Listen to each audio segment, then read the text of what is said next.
Matapos yumanig ang magnitude 6.9 na lindol sa Bugo City kagabi na naramdaman sa maraming lugar sa Cebu Province, agad na nagsagawa ng rescue operation ng mga kawani ng BFP, San Remigio DRRMO at iba pang government agency. Kabilang sa mga pinuntahan ang San Remigio Sports Complex kung saan nagkaroon ng paliga ng basketball kagabi. Pahirapan naman ang isinagawang rescue sa mga nasirang bahay sa Barangay Pulang Batu sa Bugo City.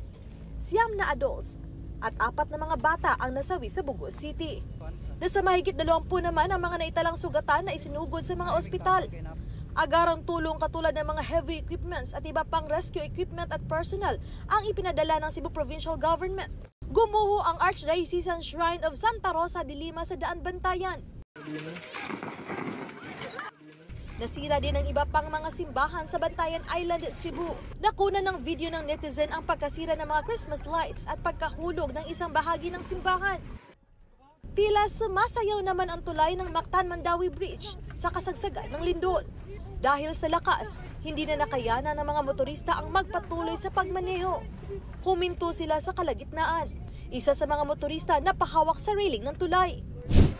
Agad namang inilabas at dinala sa gitna ng kalsada sa harapan ng Cebu City Medical Center ang lahat ng mga pasyente. Ilan sa mga pasyente ang pansamantalang ipinuwesto sa harapan ng BFP7 office na katabi ng CCMC. May 3 sanggol pa na naisilang sa kasagsagan ng lindol. Agad silang inilikas sa labas ng hospital kasama ang kanilang mga ina.